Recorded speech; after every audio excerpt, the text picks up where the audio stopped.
ऐसे बोलिए ना, नीचे वाला तार के ऊपर करिए।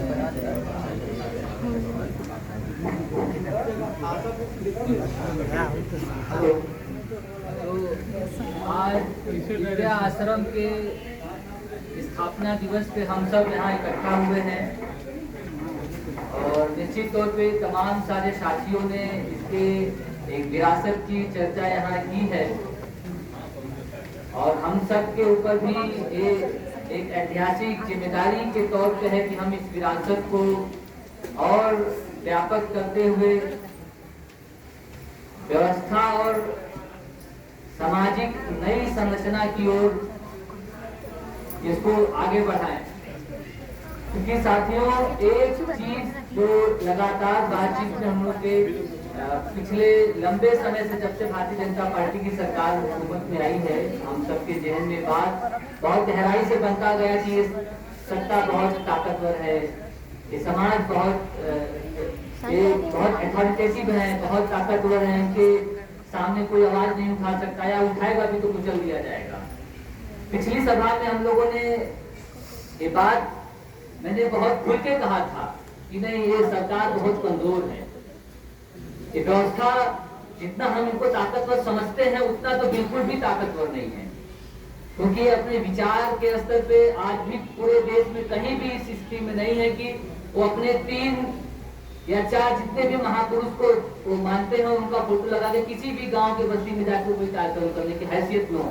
आज भी इतने लंबे समय से सरकार में रहने के बावजूद भी तो बहुत कमजोर लोग हैं। दूसरी बात आती है कि हम समाजों को बहुत जो सोचते हैं कि समाज बहुत जटिल है, तो समाज बहुत कॉम्प्लिकेटेड होता जा रहा है, समाज में बदलाव की संभावनाएं बहुत कठिन होती जा रही हैं। लेकिन चूंकि हम ऐसा हमारे जहन में बात बना हुआ है कि समाज बहुत जटिल है, बहुत कॉम्प्लिकेटेड है, इनके बीच कोई नई संभावनाएं तलाशना बहुत कोई बड़ा काम है और ये बड़ा काम समझ के हम बड़े लोगों के ऊपर जिम्मेदारी छोड़ देते हैं। और बड़ा लोग हम किसको सोचते हैं? जो पढ़े लिखे लोग हैं उनको हम बड़ा लोग समझते हैं। लेकिन आज अब तक के सारे दुनिया के इतिहास में आप देख लीजिएगा, नई सामाजिक संरचना की शुरुआत बहुत आम और साधारण सोच और समझ के लोग कर पाते हैं। गांधी जी जब इस देश में कोई आंदोलन कर रहे थे या गांधी जी जिस समय भारत की राजनीति में एक उरूज पे थे, उस समय भी उनसे बहुत प्रतिभा के मामले में और बहुत सारे मामले में लोग उनसे उम्दा थे। लेकिन एक साधारण आदमी पूरे देश और समाज और अंग्रेजी हुकूमत सबके सामने चुनौती खड़ा करता है। तो हमेशा यह होता रहा है, आज भी यही चीज है। समाज बहुत सरल है, उसको किसी नए कथानक से, नए प्रतीकों से, नए चिन्हों से, नए राजा महाराजाओं से आप किसी भी तरह से गढ़ सकते हैं। लेकिन जो खतरनाक चाहत के रखने वाले लोग हैं, जो चाहते हैं कि समाज विघटित रहे, टूटता रहे, बिखरता रहे, वो इन प्रतीकों का इस्तेमाल करते हैं और आज इन्हीं प्रतीकों के पीछे एक बहुत बड़ी जमात खड़ी कर लेते हैं, बहुत बड़ी भीड़ कर लेते हैं और एक समाज बना लेते हैं। फिर वो उनसे मन चाहा वो काम करा लेते हैं, वो अपनी सत्ता और हुकूमतों को बचा लेते हैं।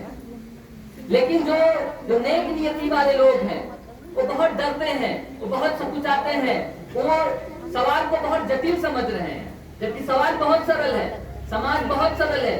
आज आप ये तय कर लीजिए कि मुझे किसी भी तरह के प्रतीक को समाज में स्थापित करना, मैं दावा करता हूँ, लेकिन वो भावनाओं से जुड़ा होना चाहिए। भावनाओं का मतलब हमेशा ये नहीं होता है कि वो तर्क और विवेक से बाहर होगा, या भावनाएं इंसानियत के खिलाफ होगी, या भावनाएं प्रकृति के खिलाफ होगी, ऐसा नहीं होता है। भावनाएं रिश्तों, समाज, प्रकृति, जीव, इन सब के साथ खड़ा होती है।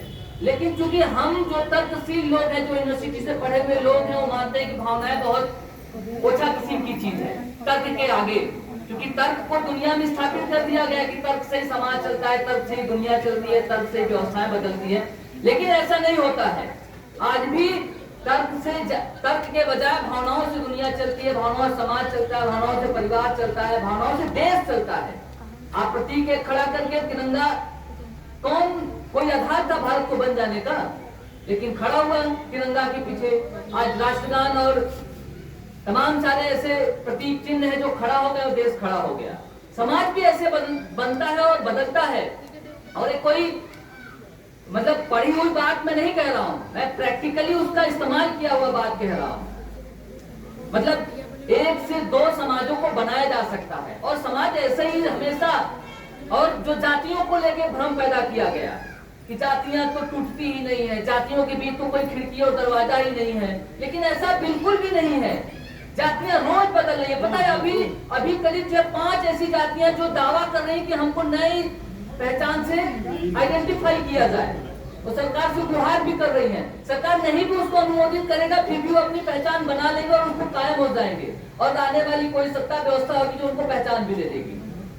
तो जातियां भी टूट रही हैं, जातियां भी टूटती हैं, जातियों समाज भी बदलता है, नए प्रतीक भी स्थापित होते हैं, नए मूल्य भी स्थापित होते हैं, नए तरीके समाज गढ़ा भी जा रहा है। रोज ये क्रियाएं प्रतिक्रियाएं हो रही हैं, लेकिन हमारी जो धारणाएं हैं, जो हम खास तौर से यूनिवर्सिटी में पढ़ने वाले लोग हैं, यूनिवर्सिटी का मतलब जो औपचारिक शिक्षा जो तर्क को बहुत महान समझता है, हम समझने वाले लोग इसको समझ नहीं पा रहे, उसको पकड़ नहीं पा रहे।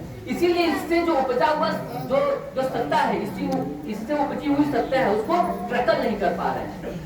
भाई दुनिया में सत्ताओं को ट्रैकल करने की ही समस्या है ना। हर जो है व्यवस्था जब वो सत्ता का उत्पादन करती है, किसी जमाने में जाति सत्ता का उत्पादन नहीं कर पाती थी। एक जो है जाति एक तरीके से आपसी वैवाहिक समूह था। आज भी अगर देखा जाए तो जातीय सत्ता और किसी और तरीके की चीजों को कल्मिनेट करने के बजाय जातीय किनशिप ग्रुप है, जाति विवाह का समूह तो ही है ना। और हम चूंकि आज, बल्कि अभी जो नया विमर्श खड़ा हुआ है आरक्षण को लेके, और आरक्षण को जस्टिफाई करने वाले लोग कहते हैं कि चूंकि मैंने महिला ढोया है इसलिए मुझे आरक्षण चाहिए, जबकि पूरी दुनिया में आरक्षण का एक कॉन्सेप्ट ही नहीं है। इवन भारत में भी एक कॉन्सेप्ट नहीं है। डाइवर्सिटीज है आरक्षण, और क्या है, विविधता है, और हम विविधता को स्वीकार क्यों नहीं करना चाहते हैं। धर्म के भी मामले में हम सेक्युलर, नॉन सेक्युलर और धार्मिक इसी बहस में फंसे हुए हैं, जबकि हमारी बात हम सबने तय किया था कि हम एक जो है बहुलतावादी समाज वाले देश हैं। अलग भाषा है, अलग पहनावा है, अलग तरीके हैं, अलग पूजा पद्धति है। चूंकि सेक्युलर शब्द का अर्थ ज्यादातर लोगों ने लगा दिया नास्तिक से, या फिर जो है किसी भी धर्म मतलब बहुत तर्क और विज्ञान से लगा दिया, तो हम लोगों ने जो बहुलता का जो समाज है उसको बहुत डिस्टर्ब कर दिया, बहुत विचलित कर दिया। उनको लगा कि हमारे पास जो कुछ है उसको छीना जा रहा है, हमारे पास एक भाव है, हमारे पास एक ईश्वर है, हमारे पास एक देवता है, हमारे पास एक बिलीफ है, उसको छीन लिया जाएगा। जबकि देवताओं का भी कंसेप्ट वो नहीं है जो हम आज मानते हैं। देवता आज भी आप देख लीजिएगा ना, जैसे मैं एक शादी में गया, एक जो है शादी में हमारे मित्र थे और वो दलित समाज से आते थे, तो उनके यहाँ बाबा साहब की फोटो वगैरह लगी हुई थी। और एक ब्राह्मण भी मित्र थे, उन्होंने कहा यार ये तो बड़ा अजीब सा लगा था।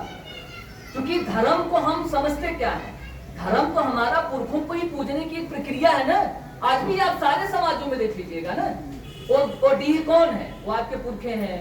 वो तमाम जो है कुल देवता या जो भी देवी देवता है जो आज बड़े आख्यान के तौर पर स्थापित हो गए होंगे, वो भी देखिएगा किसी न किसी समाज की ओर देवी देवता रहे हैं, पुरखे रहे हैं। तो रोज जो है देवी देवता ही बदलते हैं। हम जो आज भी पश्चिम में कोई किसी तरह का अगर सामाजिक तौर पे पारिवारिक तौर पर त्याग किया है तो उसके लिए दो ईंट रख के ऐसे देवता बना दिया जाता है। तो देवताओं का भी गणन हो रहा है, क्योंकि हम उस प्रक्रिया को समझ नहीं रहे हैं कि उन देवताओं से उपजा हुआ जो एक देवता वाला एक जो पूरा एक इंस्टीट्यूशन बना हुआ है, पूजा पद्धति का जो इंस्टीट्यूशन बना हुआ है, अब उससे सत्ता उभरी हुई है। उस सत्ता का कैसे हम उसको कंट्रोल करें। ऐसे ही जो किनशिप जो ग्रुप था उससे एक सत्ता उभरी हुई है जिसको जातीय की राजनीति हम कह रहे हैं, अब उसको हम मैनेज नहीं कर पा रहे हैं। ऐसे ही अलग अलग आज तो हॉस्पिटल, आज जो डॉक्टर है, डॉक्टर के पास भी पावर आ गया है। भाई डॉक्टरों ने तय किया, या एक बात कही जाती है, एक बड़े विद्वान फूको हैं, वो कहते हैं कि मैडनेस, सिविलाइजेशन ऑफ मैडनेस या हिस्ट्री ऑफ सिविलाइजेशन, कि अगर एक व्यक्ति है जो नॉर्मल है या एब नॉर्मल, इसको कौन तय करता है? उसको डॉक्टर तय कर दे रहा है।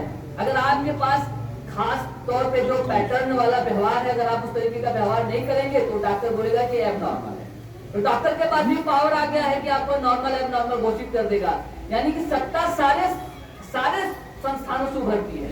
चाहे वो परिवार की सत्ता हो, चाहे राजनीति की सत्ता हो, यानी कि किंसिप ग्रुप हो, तो किंसिप ग्रुप छोटे में है तो परिवार है, बड़े में हो गया तो जाति हो गया, या थोड़ा और बढ़ जाएगा तो किसी और ग्रुप में हो जाएगा। लेकिन ये सब अलग अलग संस्थाएं हैं, उनसे उपज रहा पावर है। अब इस पावर का मैकेनिज्म करने वाला जो जिम्मेदारी है, जो जहनियत है,